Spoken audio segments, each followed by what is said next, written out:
willkommen zurück.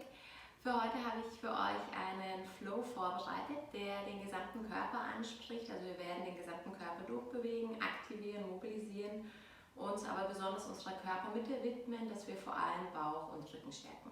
An Hilfsmitteln brauchst du heute nichts außer eine Yogamatte.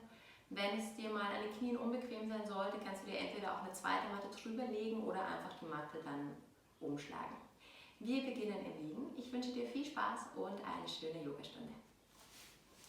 Du kannst dich hier erstmal ganz gemütlich auf deiner Matte ausstrecken, so wie wir es sonst auch immer am Ende im Shavasana machen. Schau, dass du wirklich bequem liegst und deine Füße gar nicht zusammenschränkst, sondern deine Fersen hier mindestens hüftbreit voneinander entfernt auf deiner Matte aufliegen. Die Zehen können dabei schon locker nach außen kippen, sodass du deine Beine aus den Hüften entspannst und hier vollkommen loslassen kannst. Die Arme kannst du, so wie ich jetzt schon gerade, nah am Körper liegen lassen oder wenn du Lust hast, auch mal die Arme so ein bisschen weiter von dir weglegen, dass du vielleicht das Gefühl hast, dass deine Schulterblätter sich noch mehr in die Matte erden. Die Augen kannst du hier direkt locker schließen. Und dann nimm hier direkt im Liegen einmal all deine Berührungspunkte deines gesamten Körpers mit deiner Unterlage hier wahr. Spür dafür erstmal in deine Fersen hinein, dann nimm auch deine Waden wahr. Spür deine Oberschenkel, genauso dein Gesäß. Nimm deinen Rücken wahr, dann schließe ich wieder deine Schulterblätter. Spür deinen Hinterkopf, wie er ganz tief und schwer in deine Matte sinkt. Und spür zuletzt noch einmal deine Arme, die jetzt hier ganz locker und schwer in den Boden hineinziehen dürfen. Mach dir hier alles mal bewusst, spür ganz aufmerksam, ganz achtsam in dich selbst hinein, aber schau, dass du hier die Rolle eines Beobachters beibehältst, ohne hier irgendetwas zu bewerten. Nimm einfach nur wahr und nimm an, was in diesem Moment jetzt gerade so da ist und Teil von dir ist. Richte dann hier deine fokussierte Aufmerksamkeit zu deiner gleichmäßigen Atmung und lass dafür zunächst mal für einige bewusste Atemzüge deine Atmung durch die Nase ganz natürlich kommen und genauso natürlich und eigenständig wieder gehen. Spür auch hier die Bewegung, die die Atmung vor allem in deinem Oberkörper zeigt. Jetzt, wo du hier auf deinem Rücken liegst, nimm wahr, wie sich einatmend deine Brustwirbelsäule sanft in die Länge zieht und damit in deine Matte hineindrückt. Mit deiner Ausatmung spür, wie dieses Gefühl und diese Weite langsam wieder zurückgehen. Vielleicht machst du es eh schon automatisch, indem du deine Atmung hier so beobachtest, dass du anfängst, deine Atemzüge hier leicht zu beeinflussen und automatisch und tiefer atmest. Beginne so, deinen Atem immer tiefer werden zu lassen und schick jetzt tiefe und volle Atemzüge bis in deinen Bauch hinein, sodass deine Bauchdecke sich hier weit nach oben wölbt. Und mit deiner Ausatmung saugt der Nabel sanft nach innen in Richtung Wirbelsäule, um so wieder vollkommen leer zu werden. Bring so deine volle Aufmerksamkeit, all deine Gedanken in diesem Moment, jetzt hier und jetzt, und halte dich, indem du dich auf deine Atmung fokussierst, während deiner gesamten Yoga-Praxis ganz hier bei dir. Dann nimm noch einen letzten tiefen Atemzug so. Und mit deiner nächsten Ausatmung, die kommt, hol dir mal ein Knie nach dem anderen nach oben. Die Augen kannst du noch weiter geschlossen halten. Und nimm mal wahr, wie sich so direkt die natürliche Krümmung deiner Wirbelsäule ausgleicht und sich jetzt auch schon deine Lendenwirbelsäule sanft mit Länge in die Matte schiebt. Dein Kinn kannst du noch ein Stückchen näher zu deinem Brustkorb heranziehen, sodass du auch in deiner Lendenwirbelsäule, genauso in deiner, sodass du auch in deiner Halswirbelsäule hier eine schöne Länge erzeugst. Die Knie kannst du mit Hilfe deiner Hände sanft zu dir ziehen und dann fang mal an, hier ganz gemütlich und locker von links nach rechts zu schaukeln.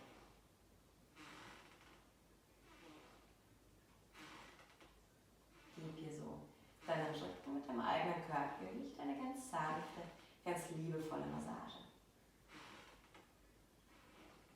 Und von hier aus stellen wir die Füße wieder ein nach dem anderen auf. Halte jetzt aber deine Lendenwirbelsäule fest mit dem Boden verbunden, sodass hier zwischen deinen Rücken und zwischen die Matte keine Hand mehr fassen sollte. Das Kinn zieht noch weiter zum Schussbein. Wir rollen uns leicht auf, die Schultern bleiben schwer. Und mit der nächsten Ausatmung mach jetzt hier so einen kleinen Crunch und zieh dich weit nach oben. Mit der Einatmung komm wieder ein Stückchen Richtung Matte, ohne die Spannung komplett zu verlieren. Und ausatmen, zieh dich wieder nach oben. Mach hier gleich in deinem persönlichen Atemtempo weiter. Schau, dass du dabei nicht zu schnell bist bei der Bewegung, sondern dich hier wirklich mit deinem vertieften Atem ganz langsam und fließend durch diese Haltung bewegst. Dein Kinn zieht zu deinem Schussbein, sodass wir weiter die Länge der Halswirbelsäule beibehalten und du nicht das Gefühl hast, dass der Nacken anfängt zu verkrampfen.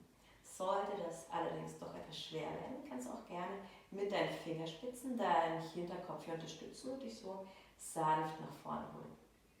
Wenn du die Hände auf deinen Hinterkopf gegeben hast, wichtig, dass du hier wirklich nur sanft deinen Kopf quasi hältst und nicht mit den Händen anfängst, an deinem Nacken zu reißen. Ein letztes Mal, ziehe dich nach oben, spanne Bauch nochmal an, der Oberkörper rollt auf, der Nabel zieht weit nach innen. Entweder halte die Arme hier, wenn du sie auf den Hinterkopf gegeben hast, oder gib die Arme nach vorne und dann kannst du so ein ganz kleines bisschen in diese Spannung hier hinein pulsieren. Auch wenn deine Körpermitte vielleicht langsam schon ein bisschen anfängt zu spannen, halte noch kurz durch und bleib bei deiner tiefen Atmung. Ein letztes Mal schon und dann löse wieder auf. Schau dich Wirbel für Wirbel ab. Hol deine Knie wieder zu dir heran, halte dich wieder locker an den Beinen ein. Und dann beginne jetzt deine Hüften zu öffnen, indem du deine Knie auseinander kreist. Die Beine bleiben dabei so locker wie nur irgendwie möglich und versuch diese Bewegung wirklich aus den Armen heraus anzuleiten. Ein letzter Kreis so. Dann halt in der Mitte, länge jetzt deine Beine nach oben, je nachdem wie es für dich angenehm ist. Du kannst die Zehen pointen, gerne auch flexen. Ich mache mal die gepointete Variante vor.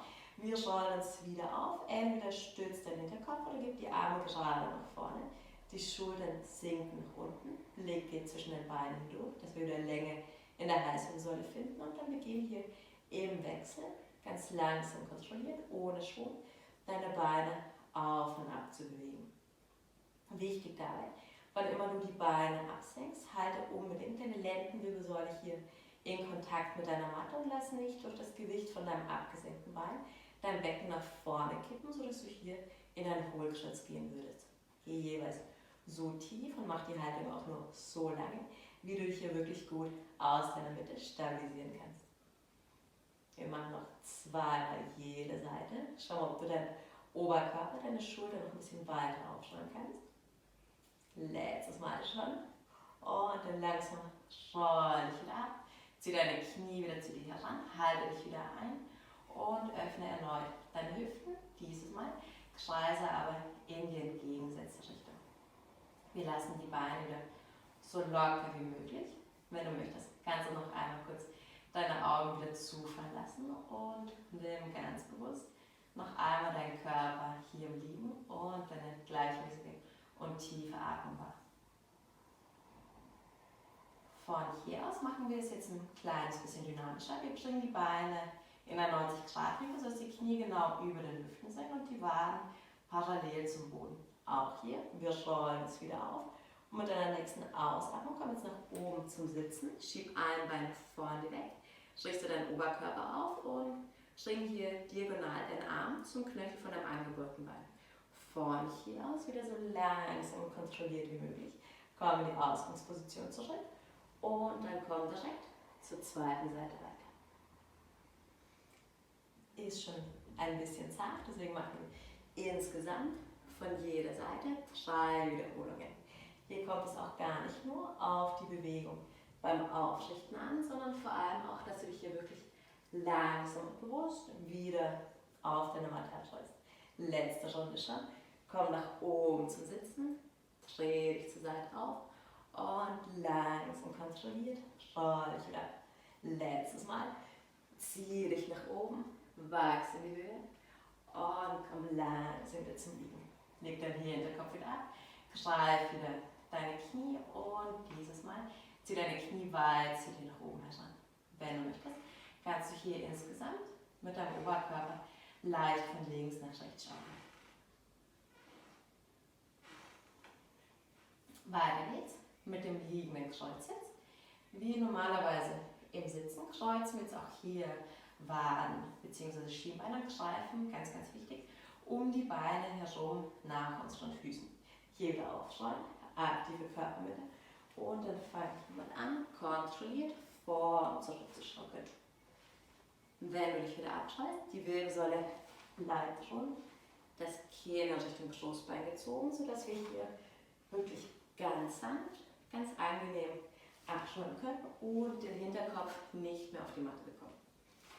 Ein letztes Mal hier kurz deine Balance finden, aufrichten und dann bleiben wir gleich mal mit gekreuzten Beinen sitzen. Wenn du möchtest, kannst du mit Hilfe deiner Hände deine Sitzbeinhöcker hier erden, indem du dein Gesäß so ein bisschen nach hinten ziehst. Wir beschränken die Arme einmal über die Seite nach oben, die Schultern bleiben locker. Ausatmen, senk deine Arme ab und schieb deine Hände vor deinem Herzen fest ineinander. Einatmen, wachs wieder nach oben und ausatmen, komm tief.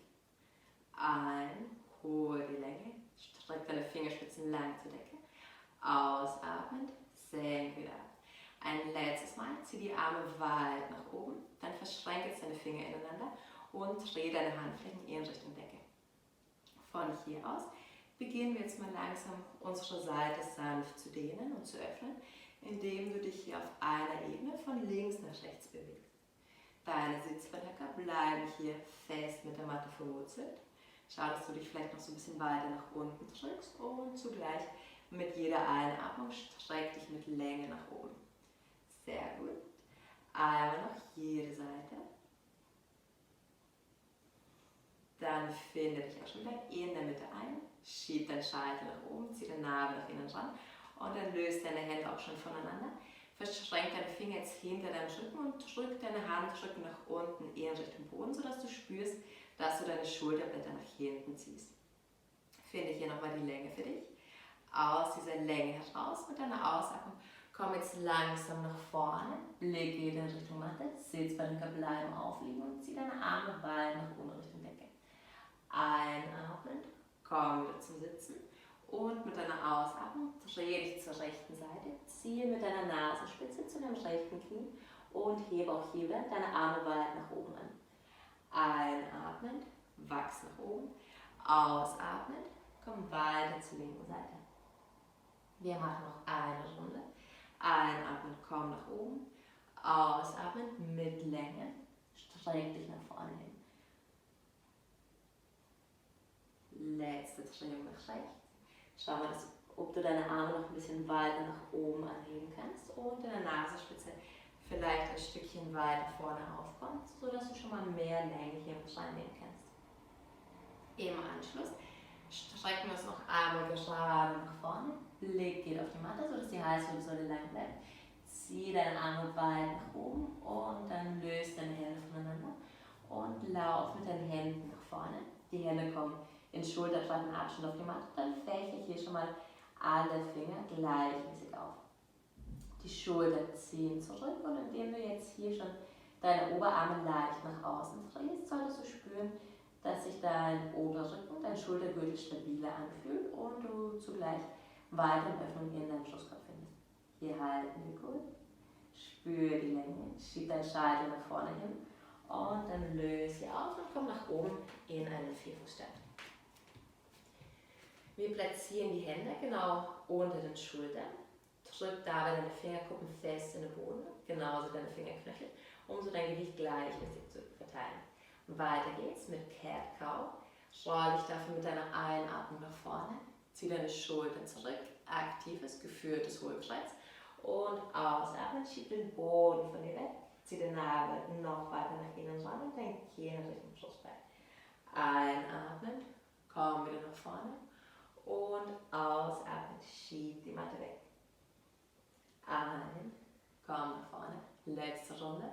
Und ausatmen, runde Rücken. Um auch hier nochmal in die Kraft von unserem Core hineinzugehen. Jetzt vor allem unser Unterbauch. Wenn du möchtest, halte hier, lass deine Fußrücken aufliegen und heb nur mal deine Knie vom Boden weg. und spür, wie automatisch deine Körpermitte anfängt noch mehr zu arbeiten und dich zu stabilisieren. Die Hände schieben in die Matte, letzter Augenblick und dann lösen wieder auf. Wer mag, kommt noch Arme nach vorne in die Kuh als Gegenhaltung. Von hier aus finde jetzt eine neutrale Länge, sodass deine Wirbelsäule möglichst aufrecht ist und heb mal dein rechtes Bein nach hinten an. Die Hüfte bleibt gelevelt, das heißt, wir drehen jetzt hier nicht auf, sondern wir ziehen tendenziell den rechten Hüftknochen sogar noch weiter in Richtung Boden. Mit deiner nächsten Einatmung schieb jetzt deine Ferse ganz gerade nach oben in Richtung Decke. Muss auch gar nicht weit sein, ist ein bisschen schwieriger, wenn wir die Hüfte nicht aufdrehen. Mit deiner nächsten Ausatmung hol dein Knie nach vorne zu deiner Nasenspitze ran. Einatmen, lenk dich wieder, gerne auch den Blick dazu annehmen, wenn es für dich im Nacken angenehm ist. Und ausatmen, mach dich klein. Dreimal noch so, mit jeder Einatmung zieh dein Bein nach oben, leichte Schrittbeuge und ausatmen, gehen wir direkt in die entlastende Gegenposition. Mit unserer letzten Wiederholung halten wir jetzt hier oben, wir ziehen das Bein so weit als möglich in Richtung Decke. Wir halten die kleine Schrittbeuge, drück deinen rechten Hüftknochen nochmal weiter in Richtung Boden. Ausatmen, beug deine Arme, sodass deine Ellbogen entlang des Körpers nach hinten zeigen. Nasenspitze geht zum Matt. Und einatmend, schieb dich nach oben. Auch hier insgesamt 5 Wiederholungen. Wir schauen jetzt, dass der Körper so stabil als möglich bleibt. Auch, dass das rechte Bein nicht an Höhe verliert und bewegen eigentlich nur unsere Arme hier. Ein letztes Mal schon. Senk dich ab und so langsam als möglich. Schieb dich nach oben, zieh nochmal deine Ferse in Richtung Decke. Ausatmen, entspann dich und bring dein Knie nach vorne. Von hier aus stell dein Knie wieder unter deine Hüfte auf und entspann dich hier für einen Augenblick in der Kindeshaltung. Du kannst die Arme nach vorne ausgestreckt behalten oder, wenn es dir lieber ist, gib die Arme neben den Körper und hier bietet es sich dann auch sehr gut an, dass du deine Handgelenke mal so ein bisschen lockerst und gegenlehnst. Dazu kannst du entweder nur die Handrücken vom Boden lösen oder auch Kreise zeichnen. Mit deiner nächsten Einatmung kommt, roll dich langsam wieder auf, wachs nach oben und gleich weiter zur zweiten Seite. Erde deine Hände wieder unter den Schultern, verteile dein Gewicht gleichmäßig und dann nimm dein linkes Bein vom Boden weg. Auch hier wieder, wir wollen die Hüfte nicht aufdrehen, sollte nicht so aussehen jetzt bei dir, sondern lass deine Hüfte gerade und drück deinen linken Hüftknochen weiter Richtung Boden. Mit der Einatmung schieb deine Ferse weiter Richtung Decke nach oben und ausatmen, zieh dein Knie ran.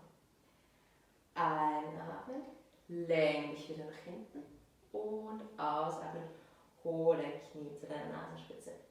Dreimal noch so, achte hier unbedingt darauf, jedes Mal, wenn du dein Bein wieder nach hinten streckst, dass deine Hüfte gerade bleibt. Wird den gesamten Bewegungsradius ein bisschen einschränken, aber so gehst du mehr in die Kraft von deinem unteren Rücken hinein. Wir halten, die linke Ferse schiebt nach oben, ausatmen, beginn deine Arme wieder gleichmäßig zu beugen und zu strecken. Die Ellenbögen zeigen wieder entlang des Körpers nach hinten, sodass deine Arme hier nicht zur Seite ausweichen. Gleich haben wir es ja schon geschafft. Bleib bei deiner Atmung. Achte auch unbedingt darauf, dass deine Hände flach und gleichmäßig aufliegen. Letztes Mal halte hier, schieb deine Ferse nochmal nach oben und ausatmen, hol dein Knie nach vorne ran.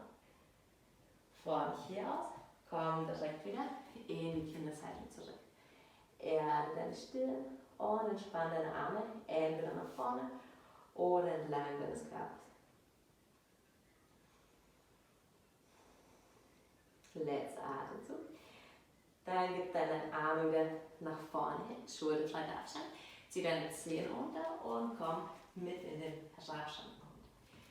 Wir erden die Füße in hüftbreiten Abstand. Wichtig, dass du nicht zu nah beieinander stehst. So fällt es dir deutlich leichter, dein Becken nach vorne zu kippen und Länge in unseren Rücken aufzubauen. Hier bewegen wir uns ein paar Mal gemütlich auf und ab. Schau, dass du im Wechsel deine Fersen vor der Matte löst und wieder nach unten in Richtung Boden drückst. Die Hände schieben sanft nach vorne. Entweder kannst du den Kopf direkt mitnehmen, indem du deinen Kopf zwischen deinen Oberarmen behältst, oder lässt den Kopf auch einfach mal hängen und schüttel ihn kräftig aus. Wir fließen dreimal im Wechsel durch den herabstehenden Hund und den Schwitz. Dafür roll ich einatmen nach vorne, schieb den Boden von dir weg, achte darauf, dass du nicht durchhängst und mit deiner Ausatmung komm wieder nach hinten oben zurück. Einatmen, roll nach vorne, ausatmen, herabstehender Hund. Letzte Runde schon, schieb dich nach vorne und komm so wieder nach hinten im herabstehenden Hund an. Richte dich jetzt gut ein, schau, dass du mit deinen Händen nicht weggerutscht bist. Dann nimm jetzt mal mit der nächsten Einatmung dein rechtes Bein weit nach oben. Ausatmen, roll dich wieder nach vorne und nimm dieses Mal dein rechtes Knie mit und schieb dein Knie gegen deinen rechten Oberarm. Einatmen, dreibeiniger Hund und ausatmen, komm zu deinem linken Oberarm hin. Ein, lenk dich wieder und ausatmen, komm jetzt wieder zu deinem rechten Oberarm. Wir halten hier und wir zeichnen jetzt mit dem Knie 3 Kreise hier. Dafür senkt dein Knie auch dein Oberkörper so ein bisschen ab. Bring dein Knie zu deinem linken Handgelenk, linker Oberarm und zurück zur Ausgangsposition. 2 Runden noch so. Auch wenn du den Oberkörper hier mitnimmst, achte unbedingt darauf, dass du nicht anfängst, in deiner Körpermitte durchzuhängen. Und von hier aus komm schon wieder zurück, herabstehender Hund und stell deinen rechten Fuß wieder ab. Du kannst, wenn du möchtest, zur Pause ins Kind gehen oder wenn du es hast, komm mit in ein Vinyasa. Wir rollen es nach vorne und legen uns mit der Ausatmung auf den Bauch. Spezi deine Zehen, platziere deine Hände unter deinen Schultern und ziehe dich einatmen mit der Kraft aus dem unteren Rücken nach oben. Nachdem wir uns jetzt lange abgestützt haben auf den Händen, gute Gelegenheit, um hier deine Arme nach hinten zu strecken und deine Handgelenke mal zu lockern und zu mobilisieren. Ziehe dich nach oben, halte die Kraft, halte die Länge auf deinen Armen. Wer mitgemacht hat bei den Handgelenkskreisen, Arme die Richtung wechseln, soll hier den Ausgleich haben. Und wenn du soweit bist, leg dich wieder ab und komm zurück in den nächsten herabstehenden Hund. Nimm dir die Zeit, um hier anzukommen. Richte dich ein. Einatmen, heb dein linkes Bein nach oben, spitz deine Zehen. Ausatmen, bring dein Knie nach vorne, Körpermitte bleibt stabil. Und einatmen, komm direkt in den Dreierlenkung zurück. Ausatmen, rechte Seite. Und einatmen, komm wieder nach hinten. Mit deiner nächsten Ausatmung, hol dein Knie wieder gerade nach vorne. Du weißt, was kommt. 3 Runden mit deinem linken Knie. Schau, dass dich dabei mit deinen Händen aktiv vom Boden wegschiebst und hier unbedingt die Kraft und die Stabilität in deinem Core beibehältst. Schon geschafft. Schieb dich auch schon wieder nach hinten zurück. Stell deinen linken Fuß auf und wer mag, komm erneut mit nach vorne ins Vinyasa. Wir lassen die Hände wieder aufgestellt, ziehen uns nach oben in eine kleine Cobra und wer möchte, löst dann direkt deine Hände und locker noch einmal deine Handgelenke. Auch hier Richtungswechsel. Und von hier aus kommen wir dann auch schon wieder in unseren Herabstand zurück. Wenig wieder Länge, indem du deinen Sitzbeinhöcker, deine Hüften weit nach hinten oben schiebst. Dann roll dich mal auf deine Zehenspitzen und spazier langsam und gemütlich nach vorne zu den Händen. Schau mal, ob es sich ausgeht, dass bis zuletzt deine Beine gestreckt behältst und die Hände flach am Boden. Weiß nicht, auch nicht schlimm, gerne die Beine beugen und die Hände lösen. Wenn du mit deinen Füßen vorne angekommen bist, finde einen bequemen und stabilen Stand.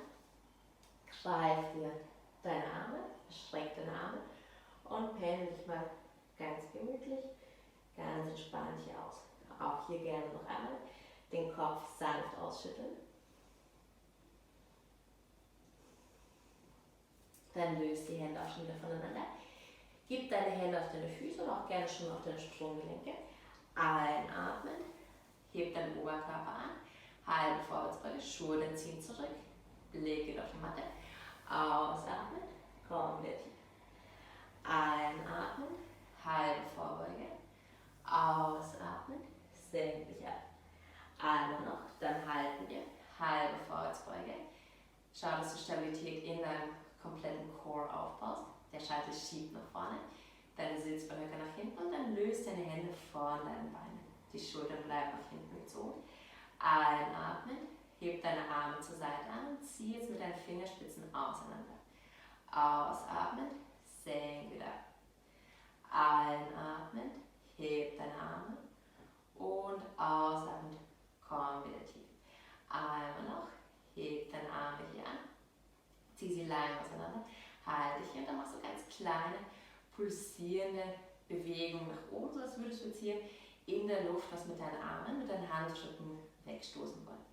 Die Arme bleiben lang, drück zugleich nach oben und zieh hier weiterhin auseinander, sodass du zum einen deine Arme und deine Schultern hier natürlich arbeiten spürst, aber auch so ein Gefühl von Platz und Weite zwischen deinen Schulterblättern entsteht.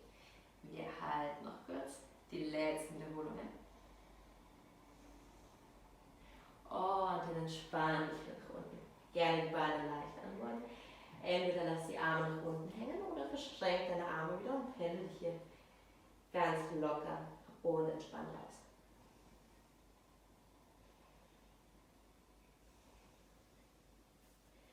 Dann halte wieder in der Mitte, langer Oberkörper, Nabel zieht nach innen, so schützen wir auch den unteren Rücken vor Überdehnung.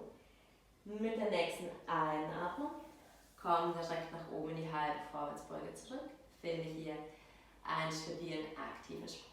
Dann aktiviere den Core, dann nimm deine Arme gerade nach vorne mit deiner nächsten Einatmung und ausatmen, komm wieder tief.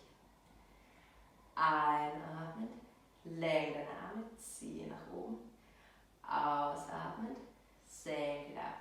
Ein letztes Mal, lenk deine Arme und halte hier. Auch hier, wer mag, so eine winzige kleine pulsierende Bewegung nach oben. Die Fingerspitzen ziehen vorne weg nach vorne und dieses Mal wollen deine Daumen nach oben, eher Richtung Decke.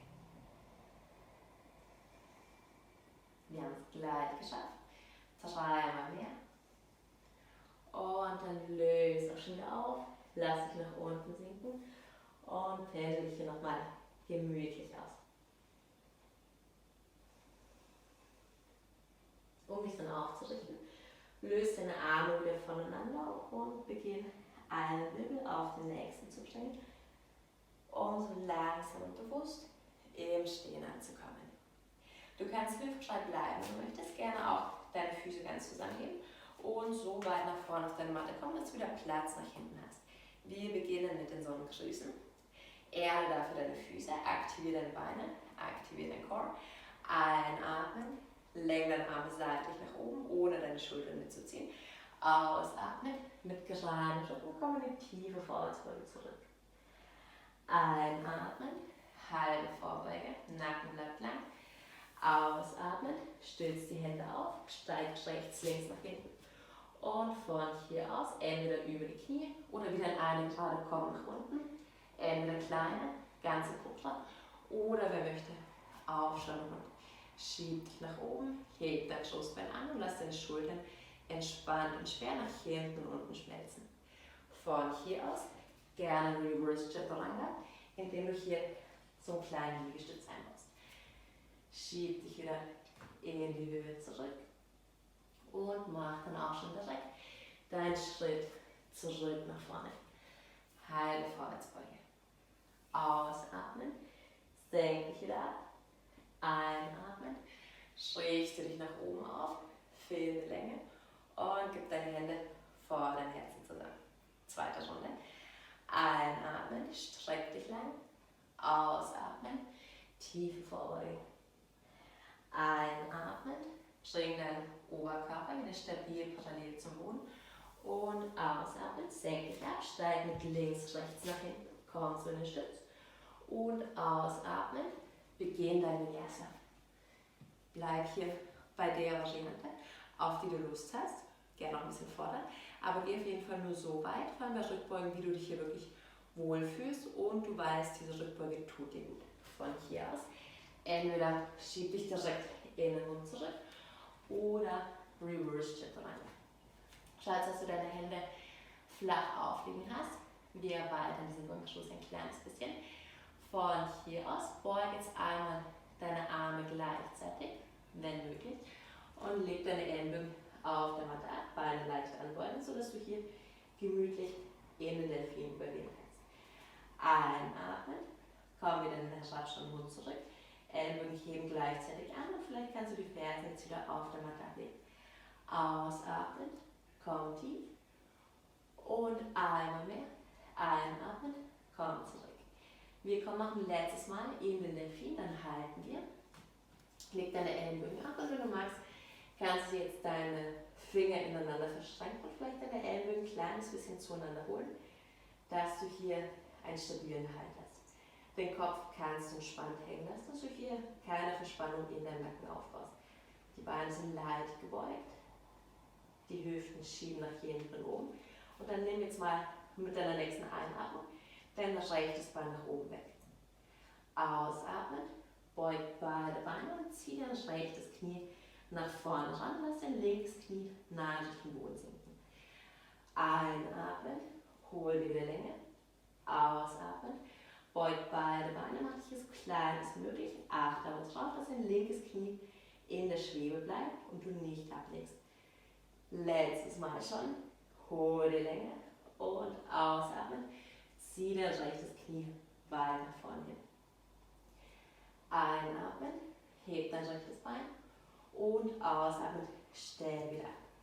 Bevor wir zur zweiten Seite weitergehen, schau, dass du hier immer noch stabil bist. Falls deine Ellenbogen nach außen gerutscht sind, schau, dass du da so ein bisschen zueinander wanderst. Richte dich wieder gut ein. Und dann nimm auch schon dein linkes Bein nach oben weg.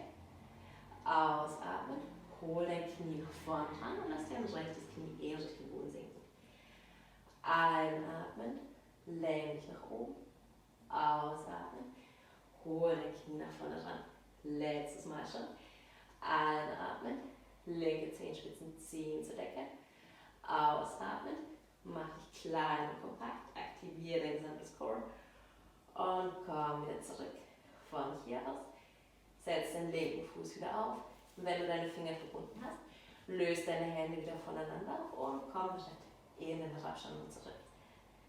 Wir steigen wieder mit links nach vorne, rechts kommt dazu, halbe Vorwärtsbeuge und ausatmen, senk dich nach unten ab.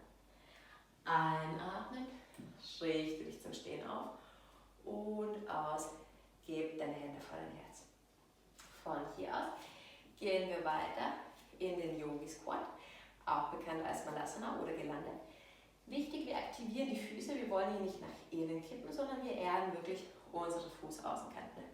Von hier aus, langsam und bewusst, mit aktivem Oberkörper, setz dich nach unten.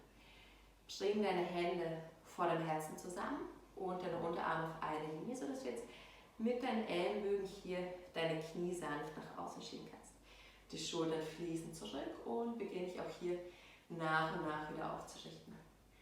Sollte es dir schwer fallen, mit den Fersen auf die Matte zu kommen, kannst du dich auch nach vorne auf deine Matte stellen. Die Matte hier so ein bisschen zusammenrollen, sodass du hier leicht erhöht stehst. Sollte das nicht genügen, kannst du dir auch gerne, falls jemand das Yoga-Blöcke oder einfach 2 große Bücher nehmen, sodass du dich hier ein bisschen erhöht abstützen kannst. Alternativ auch ein ganz, ganz großes Buch, auf das du dich gemütlich setzen kannst. Wir bleiben dann noch für einen kurzen Moment hier in der Gelande. Die Schultern fließen zurück, der Scheitel geht nach oben. Und wer Lust hat, kann auch ein bisschen länger hier bleiben. Wer mal wieder eine Armbalance probieren möchte, kommt mit in die Krähe. Dafür setzen wir die Hände wieder schulterbreit vor uns auf. Die Füße kommen genau dahinter. Es ist wichtig, dass du die Füße nicht direkt mit deinen Händen verbindest, sonst fallen die hier eher so ein bisschen über unsere eigenen Hände. Das wollen wir vermeiden. Deswegen schau, dass du Hände und Füße ungefähr eine Unterarmlänge voneinander entfernt platzierst. Die Arme beugen zum Körper hin. Du kannst es auch nach außen machen, das macht es am Anfang auf jeden Fall leichter. Wichtig, so oder so, die Arme sind gebeugt, dass wir jetzt die Knie auf den Oberarm ablegen können. Von hier aus rollen wir uns auf die Zehenspitzen, heben entweder im Wechsel oder auch zeitgleich unsere Zehen vom Boden weg. Der Blick bleibt fokussiert, unser Core stark. Und dann löse auch schon langsam wieder auf. Gib deine Füße wieder zusammen, lass deinen Oberkörper tief sinken und dann schwing direkt mal deine Arme nach oben durch. Verschränk deine Finger, Blick geht zu deinen Schienbeinen und wer mag, kann sich hier so ein bisschen gemütlich von links nach rechts bewegen.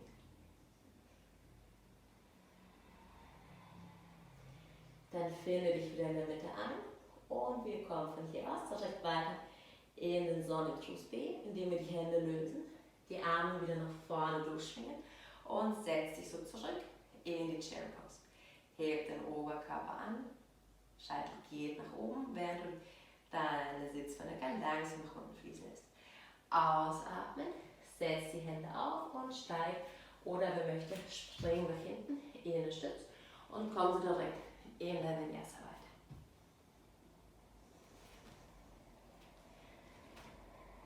Auch hier bauen wir wieder eine kleine Erweiterung ein.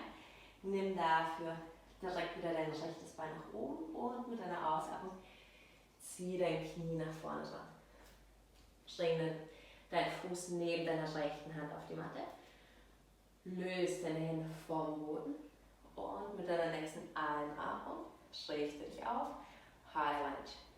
Hier haben wir zunächst noch die Hüften gerade, sodass jetzt beide Hüftknochen nach vorne zeigen. Halte hier einen Augenblick. Ausatmen. Öffne dich für den zweiten Krieger. Jetzt schieben wir beide Fußsohlen flach und aktiv in den Boden und ziehen die Beine in Seiten zueinander hin, so als würden wir die Matte mit den Füßen zusammenschieben wollen. Der Blick geht nach vorne über deine rechten Fingerspitzen. Wichtig auch, die Ausrichtung von dem rechten Knie. Halte dein Knie genau über deinem Knöchel und achte so darauf, dass du nicht nach innen wegkippst. Von hier aus, mit deiner nächsten Ausatmung, beug den rechten Arm, stütz dich ab und streck jetzt deinen linken Arm weit nach oben in Richtung Decke. Den Blick kannst du entweder mitnehmen oder den Kopf gerade ausgerichtet behalten, je nachdem, was für dich im Nacken angenehm ist. Die rechte Schulter sinkt nicht ein, wir schieben uns aus der Schulter raus nach oben und machen uns hier groß. Letzter Augenblick hier. Und dann komm langsam mit deiner Einatmung nach oben. Lenk dein rechtes Bein, dann dreh beide Füße parallel und komm langsam nach vorne. Der Blick geht jetzt gerade auf den Boden, Oberkörper und Core. Bleib stark und stabil, sodass du hier wieder deine Sitzbeinhöcker nach hinten und dein Scheitel nach vorne hinlegst. Du kannst entweder die Hände flach aufsetzen, gerne auf den Fingerkuppen bleiben. Mit deiner nächsten Einatmung hebe jetzt mal den rechten Arm zur Seite an. Spür dabei, dass deine Körpermitte gerade bleibt, die Hüften nicht mitgehen. Ausatmen, senk wieder ab. Einatmen, twist nach links. Ausatmen, komm wieder tief. Und einatmen, komm direkt zur ersten Seite zurück. Wir schließen gleich wieder die linke Seite an. Zieh die Arme lang auseinander. Und senk wieder ab. Hol dich nochmal Länge. Dann gib deine Hände in deine Hüften zurück. Und komm langsam nach oben zum Stehen zurück. Sanfte Rückbeuge. Stütz dich mit deinen Händen hier in deine Hüften, nimm unseren Rücken ab. Drück dein Becken nach vorne und mach hier so eine kleine, sanfte Rückbeuge. So weit, wie es für dich angenehm ist. Dann komm auch schon wieder nach oben. Lenk deine Arme. Dreh deine rechten Zehenspitze wieder nach vorne. Beug dein Bein und bring eine Hand nach der anderen zurück auf die Matte. Steig nach hinten zurück und wieder komm in dein Vinyasa. Gerne auch hier. Weiterhin mit Reverse Chaturanga, wenn du willst. Für die zweite Seite heb auch schon dein linkes Bein an. Streck dich hier lang und zieh dann dein Knie kontrolliert nach vorne, soweit es sich gut ausgeht. Platziere deinen Fuß vorne und satt neben deiner linken Hand. Hände weg. Streck nach vorne rein und komm nach oben. Hole die Länge. Ausatmen. Öffne dich. Kriege 2. Finde hier wieder eine gute Basis. Erde beide Füße flach und satt im Boden. Richte dein linkes Knie so aus, dass es genau über dein Knöchel ist, dass es weder darüber hinaus schiebt noch nach innen wegkippt. Spür jetzt wirklich die Kraft deiner Füße, die Kraft deiner Beine und zieh beide Beine zueinander hin. Ausatmen, stütz deinen linken Arm auf deinem Oberschenkel ab und zieh mit deinem rechten Arm weiter Richtung Decke nach oben. Die linke Schulter bleibt stabil, roll dein Schulterblatt zurück und drück dich aus deiner Schulter raus nach oben. Die Ausrichtung von deinem Kopf kannst du wieder für dich selbst entscheiden, je nachdem, was für dich hier im Nacken wohltuend und angenehm ist. Letzter Augenblick. Nimm wir noch einen tiefen, vollen Atemzug. Und dann komm langsam wieder nach oben. Lenk dein linkes Bein und dreh wieder beide Füße, so dass deine Füße parallel zueinander sind. Ausatmen, komm nach vorne.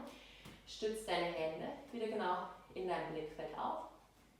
Entweder ganz flach und satt oder auf den Fingerkuppen. Einatmen, Twist nach rechts. In der ersten Runde haben wir es dynamisch gemacht. Deswegen gehen wir jetzt gleich in die statische Variante über und halten hier. Schieb mit deiner linken Hand den Boden von dir weg, falls du nur die Fingerkuppen aufgesetzt hast. Das reicht auch vollkommen. Und zieh hier beide Arme lang und kraftvoll auseinander. Die Hüften bleiben wieder genau in der Mitte. Wenn du das Gefühl hast, dass deine Hüfte so ein bisschen nach rechts ausgewichen ist, schaust du deine Hüfte wieder nach links zurückschiebst. Bauch bleibt fest und zieh den Nabel nach hinten. Ausatmen, komm wieder zurück zur Mitte. Gerne halte hier für einen Zwischenatemzug, um Ruhe nachzuspüren. Und mit deiner nächsten Einatmung wende dich zurück zur linken Seite und zieh jetzt deinen linken Arm weiter Richtung Decke nach oben, während du mit deiner rechten Hand hier den Boden vorne wegschiebst. Kontrolliere dich hier einmal selbst, ob du das Gefühl hast, dass deine Hüfte jetzt nach links ausgewichen ist. Sonst solltest du sie wieder zur rechten Seite hin zurückschieben und hier ausgleichen. Letzter Atemzug. Ausatmen, senk deine Hand wieder ab. Langsam, gib dein Gewicht wieder voll und ganz in deine Beine zurück. Stabilisiere den Core und komm so nach oben zum Stehen. Kleine, unterstützte Rückbeuge. Dann wachs wieder gerade nach oben. Löse deine Hände wieder. Dreh deine linken Zehenspitzen nach vorne. Beug dein linkes Bein und komm so zurück. Wieder mal Vinyasa. Falls du keine Lust mehr haben solltest aufs Vinyasa, kannst du auch gerne jederzeit eine Pause in Balasana, in der Kindeshaltung einlegen oder dich direkt in den Hund zurückschieben. Wieder hier angekommen, entweder steig oder spring kontrolliert nach vorne. Wenn du springst, beug deine Beine an, richte deinen Blick auf dein Ziel und mach einen kontrollierten, lautlosen Sprung. Vorne angekommen, geh direkt in die halbe Vorwärtsbeuge über. Ausatmen, senk dich ab und von hier aus gehen wir noch einmal in die Chair Pose. Wir lassen unser Gesäß wieder schwer nach hinten sinken. Schau, dass du Länge aus dem unteren Rücken aufbaust, indem du den Bauch nach innen ziehst und dein Steißbein so ein bisschen einrollst. Die Hände drück wieder vor dein Herzen sanft ineinander. Ausatmen, Twist nach rechts. Auch hier, die Unterarme bilden weiterhin eine Linie. Du kannst jetzt den linken Ellenbogen leicht gegen deinen Oberschenkel schieben und die rechte in deine linke Hand, sodass die Kraft deiner Arme dir hilft, dich weiter zur Seite zu drehen. Auch hier, wie bei jeder Drehung wichtig, wir lassen die Hüften stabil. Kannst du in diesem Fall leicht kontrollieren, indem du mal auf dein linkes Knie blickst, dass dein linkes Knie sich nicht vor dein rechtes Knie geschoben hat. Von hier aus kommen wir mit der nächsten Einatmung Schritt zurück. Hol dir nochmal mehr Länge.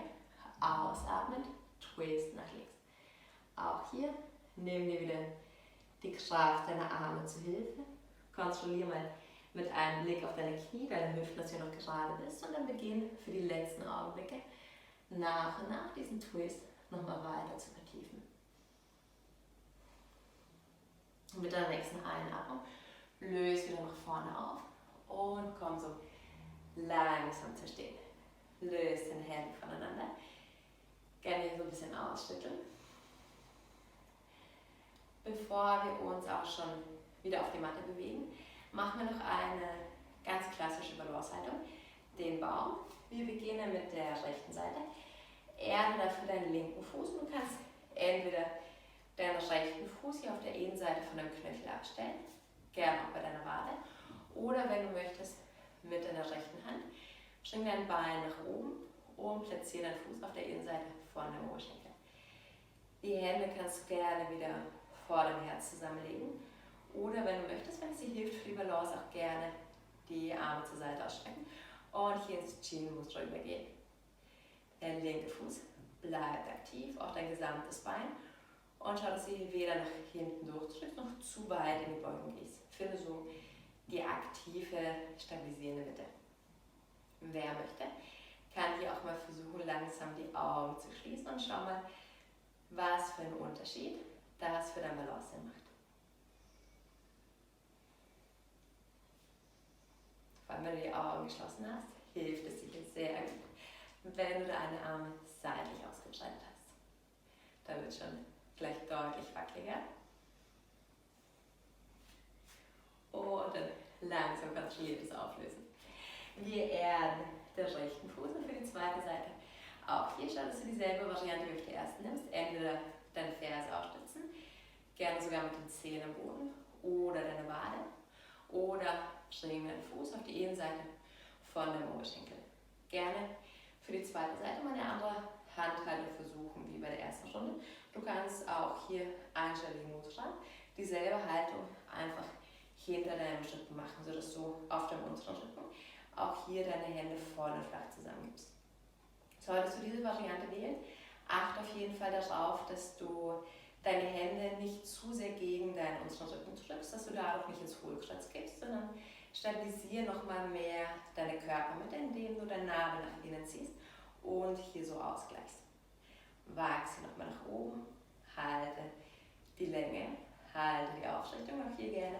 Wenn du möchtest, kannst du nochmal die Augen schließen.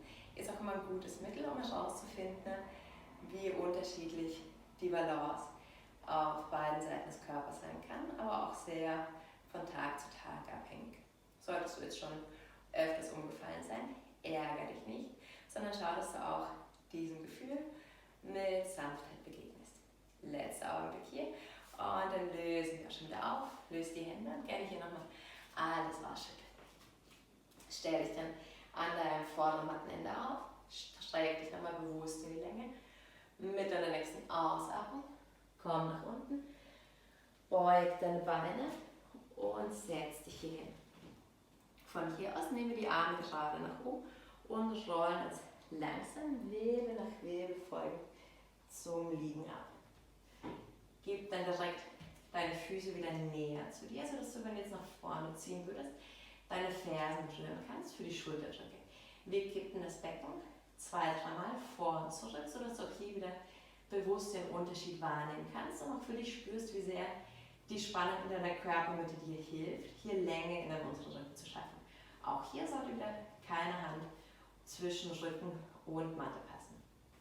Dann schieb deine Arme hier zunächst mal neben dir, fest in die Matte und schau dich mit deiner nächsten Einatmung Wirbel für Wirbel nach oben.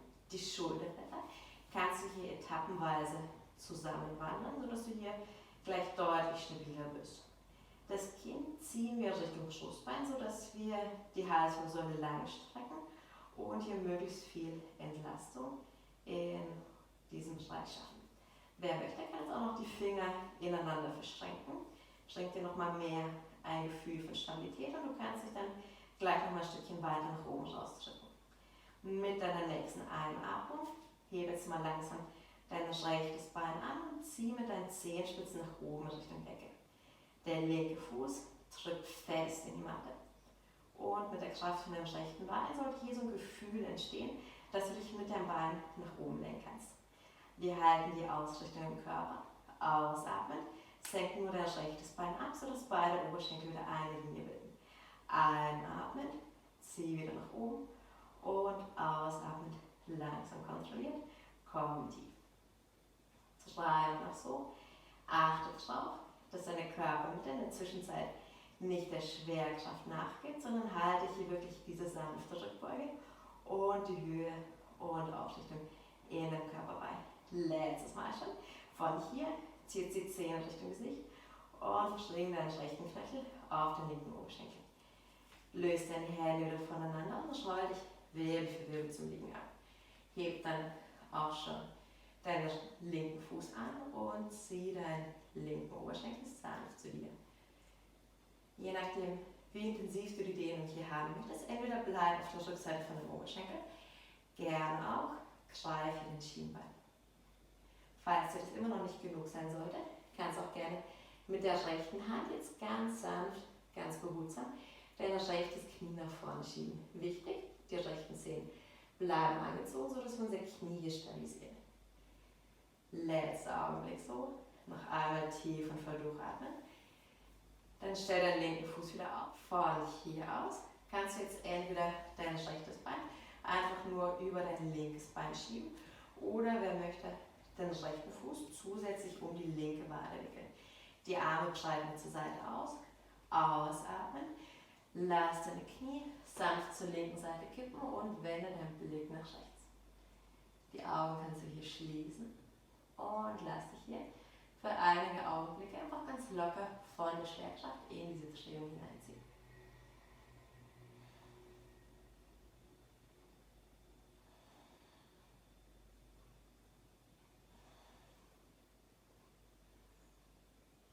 Einen Augenblick halten wir noch.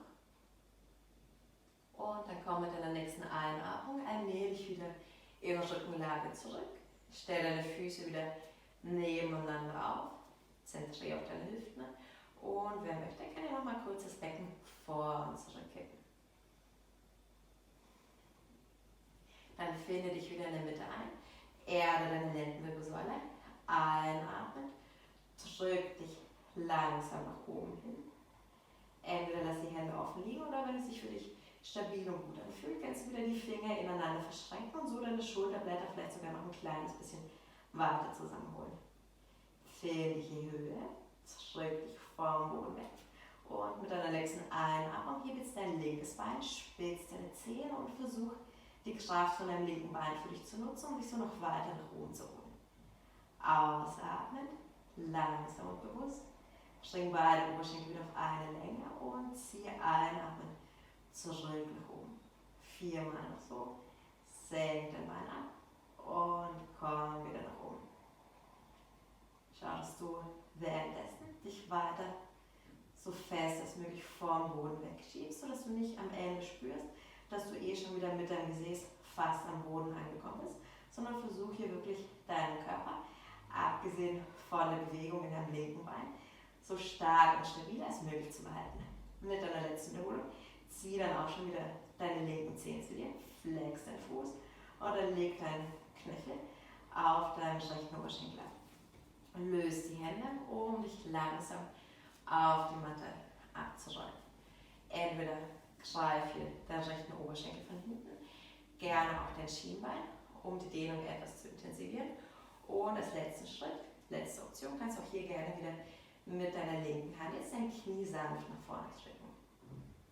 Schau, dass du ehrlich zu dir selbst bist und bleibst und nur so tief und weit in die Dehnung hineingehst, wie es sich für dich wirklich gut und angenehm anfühlt. Dann stell deinen rechten Fuß wieder auf und schieb jetzt dein linkes über dein rechtes Bein. Entweder bleib genauso oder wickel nochmal deinen Fuß um die Wade. Breite deine Arme seitlich aus. Mit deiner nächsten Ausatmung bring deine Knie sanft zur rechten Seite und dreh deinen Blick nach links.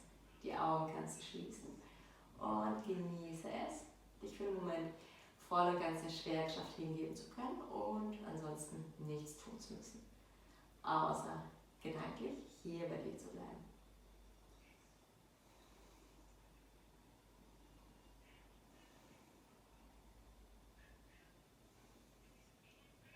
Mit der nächsten Einatmung finde wieder zurück zur Mitte. Löse die Beine voneinander und dann zieh dir direkt deine Knie nochmal nach oben. Von hier aus gehen wir direkt weiter ins Happy Baby. Wir greifen die Füße wieder von außen, drücken die Ellenbögen von innen sanft gegen die Knie, sodass du jetzt spürst, dass deine Oberschenkel gegen deine Bauchdecke schieben, deine Beine aus den Hüften heraus öffnen und indem du jetzt mit den Händen noch ein bisschen intensiver an den Füßen ziehst, solltest du spüren, dass auch dein Rücken wieder mehr Länge auf deiner Matte, auf deiner Unterlage gewinnt. Wer Lust hat, kann in so eine kleine schaukelnde Bewegung übergehen. Letzter Augenblick. Und dann zieh deine Knie nochmal zu dir ran und gib zum Abschluss deinen Beinen hier eine liebevolle und dankbare Umarmung. Gerne auch. Zieh deine Stirn, zieh deine Nasenspitze nach oben zu deinen Knien ran. Und dann, wenn du soweit bist, löse auf, streck die Beine wieder locker und entspannt nach vorne aus. Entweder lass die Arme wieder nah beim Körper liegen, dreh dann aber deine Handflächen nach oben oder, wenn es dir am Anfang gefallen hat, kannst du auch die Arme weit zur Seite ausstrecken oder natürlich auch wieder die Hände auf dem Oberkörper platzieren.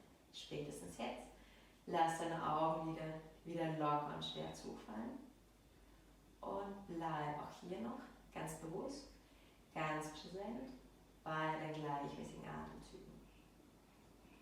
Lass dabei aber wieder die Kontrolle darüber los und lass deinen Atem hier direkt wieder ruhiger und etwas flacher werden. Nutze deinen Atem aber vor allem so abschließend nochmal für dich als Anker für deine Gedanken, um dich schon weiter in deinen Tag vielleicht noch erwartet abzudriften. Genauso wenig beschäftige dich gedanklich mit Dingen, die schon waren, sondern genieße es, voll und ganz hier in diesem Moment zu sein, in diesem Moment deine Yoga-Praxis und hier mal ganz bewusst und achtsam deinen eigenen Körper wahrzunehmen und zu spüren. Bleib hier noch einige Momente, gerne noch einige Minuten, ganz entspannt und ruhig liegen. Wenn du dann soweit bist, dreh dich entweder auf eine Seite oder stütz dich über vorn auf und komm so am besten mit weiter geschlossenen Augen nach oben zum Sitzen in eine bequeme, aufrechte Position. Hier bringen wir nochmal die Hände vor dem Herzen zusammen. Zieh schließlich dein Kinn zu deinem Brustbein, verneig dich so vor dir selbst und bedanke dich vor allem bei dir, dass du dir die Zeit genommen hast, deine eigene Zeit, ganz dir selbst und dem Wohlergehen deines eigenen Körpers zu widmen. Namaste. Und ich danke euch vielmals, dass ihr euch die Zeit genommen habt und gemeinsam mit mir mit Yoga in den Tag gestartet seid. Bis zum nächsten Mal. Namaste.